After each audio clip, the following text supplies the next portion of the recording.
Welcome back to another edition of Oiler Outlook, here for a special playoff edition. I'm here with head men's basketball coach Charlie Ernst. Thank you for being here, Coach. Hey, my pleasure. And I'm Seth Dahlhausen, and Coach, we're here after a decisive 80-61 win over the Ashland Eagles this weekend, and in a game where the first half kind of wasn't really ideal, but had that buzzer beater by Anthony Johnson going into halftime, and you outscored Ashland 45-18 in the second. And after kind of getting off to a tough start, you got to be proud that your guys kind of battled back there in the second. Interesting game, I think, to say the least. We felt like going into the game, we would have great energy. I think we did. I don't think the first half was a question of energy. They were able to beat our press and capitalize, and then we were just struggling mightily on offense to get anything going.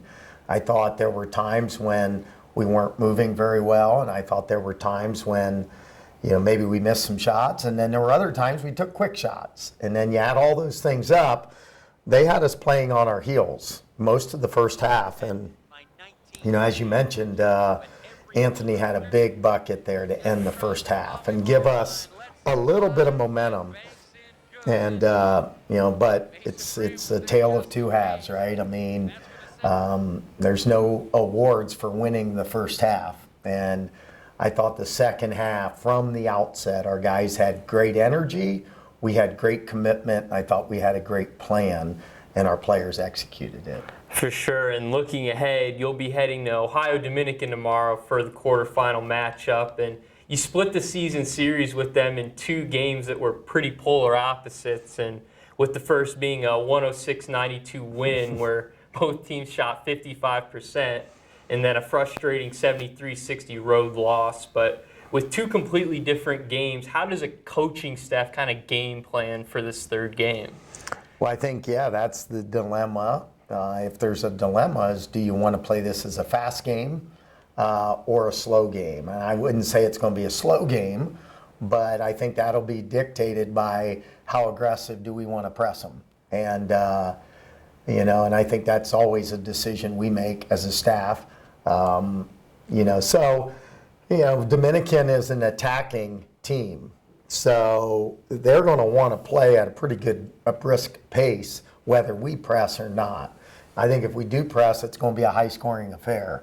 And I think for us, really what's been our ticket over the last couple weeks is to mix it up, is to not rely on any one defense, but multiple defenses, and that'll be our approach in this one.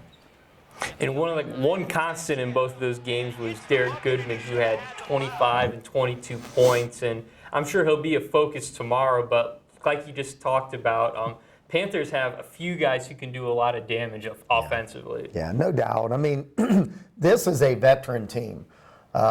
Most of their top players are seniors, and I think in 3 or 4 cases, fifth-year seniors. So they are an older team with good balance. Couple guys that have been around.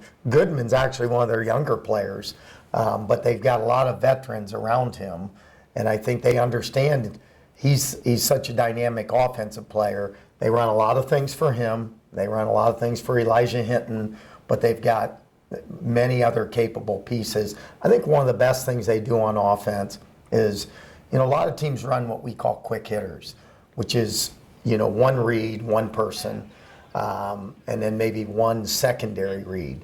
If you take away their first action, they've got a second, third, and fourth action to follow. So you have to stay engaged through the entire process as a defensive team, and I think that's the biggest challenge for us, is that, they've got a big playbook, and they have a lot of different things they run, and they're longer actions than most teams.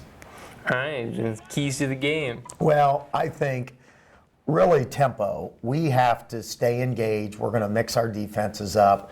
No matter what defense we're in, we do that because of strength rather than weakness. Some teams change their defenses because maybe they don't feel like they play one defense very well, so they have to try to For us, I think we play a lot of our different defenses about the same. So we've got to be engaged and we have to be on the same page. And I think number 2, we have to understand they're a good defensive team.